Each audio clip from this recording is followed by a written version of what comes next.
एक बार की बात है, एक छोटे से गांव में एक आदमी रहता था। उसके घर के पास में एक पहाड़ था जहां पर वो रोज सुबह जाता। उस पहाड़ पर थोड़ी देर के लिए वो बैठता, फिर वापस आ जाता। तो रोज की तरह वो सुबह सुबह जा रहा था। पीछे से उसका छोटा सा बेटा आया। उसने आकर के उसका हाथ पकड़ लिया और कहा कि आज मैं भी आपके साथ चलूंगा। उसने पहले तो उसको थोड़ा सा समझाया और मना किया। कहा कि जो रास्ता है वो बहुत ही छोटा है और चढ़ाई बहुत ज्यादा है, तो तुम मेरे साथ नहीं चल पाओगे। लेकिन फिर जब उस बेटे ने जिद करी तो पिता मान गया। तो दोनों पहाड़ पर चढ़ने लगे। पिता ने बेटे का हाथ कस के पकड़ा हुआ था। लेफ्ट साइड में पहाड़ थे, राइट साइड में खाई थी और रास्ता बहुत ही छोटा था। और वो पहाड़ की चोटी तक पहुंचने ही वाले थे, तभी रास्ते में एक बड़ा सा पत्थर आया। क्योंकि पिता उस रास्ते पर रोज आता था तो उसको पता था कि वहां पे पत्थर है, तो वो साइड से निकल गया। लेकिन जो बेटा था उसका ध्यान कहीं और था, तो उसका घुटना जाकर के उस बड़े से पत्थर पर टकरा गया। तो फिर उस बच्चे के मुंह से एक चीख निकली।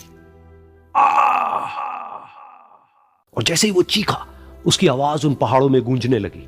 इससे पहले उस बच्चे ने कभी भी अपनी आवाज की गूंज नहीं सुनी थी, तो उसे समझ नहीं आया कि क्या हो रहा है। वो अंदर से थोड़ा सा घबरा गया। उसे लगा कि शायद कहीं कोई है जो छुप करके उसको देख रहा है और उसका मजाक उड़ा रहा है। फिर उस बच्चे ने बोला, कौन हो तुम? कौन हो तुम? कौन हो तुम?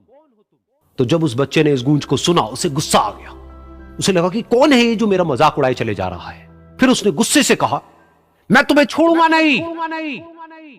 और फिर जैसे ही उसने इस गूंज को सुना, वो घबरा गया। उसके पिता समझ गए थे कि क्या हो रहा है। उसने अपने पिता का हाथ कस के पकड़ लिया और उनसे पूछा, कौन है ये जो मुझे इतना तंग कर रहा है? कौन है ये जो मुझे इतना डरा रहा है?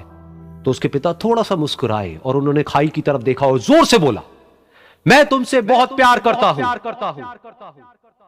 ये सुनकर वो बच्चा हैरान हो गया। उसे समझ नहीं आया कि हो क्या रहा है, कि वही इंसान जो उसका मजाक उड़ा रहा है और उसको तंग कर रहा है, वो उसके पिता को बोल रहा है कि मैं तुमसे बहुत प्यार करता हूं। तो उसके पिता ने अपने बेटे को देखा और वो समझ गए कि उसके मन में क्या चल रहा है। और फिर दोबारा उन्होंने बोला, तुम बहुत अच्छे हो। और ये सुनकर उनका बेटा भी थोड़ा सा मुस्कुराया और पूछा अपने पिता से कि ये क्या हो रहा है। और फिर उसके पिता ने अपने बेटे को समझाया, ये जो आवाज तुम सुन रहे हो ना, ये किसी और की नहीं है, ये तुम्हारी ही आवाज है जो कि पहाड़ों में गूंज रही है और तुम्हें अपनी ही आवाज सुनाई दे रही है। जैसा तुम बोलते हो ठीक वैसा ही तुम्हें सुनाई देता है।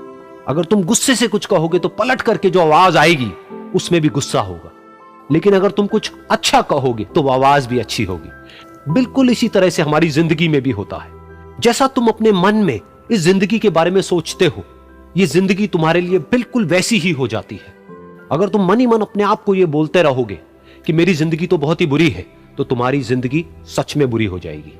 और अगर तुम अपनी जिंदगी से प्यार करोगे तो तुम्हारी जिंदगी भी तुमसे प्यार करेगी।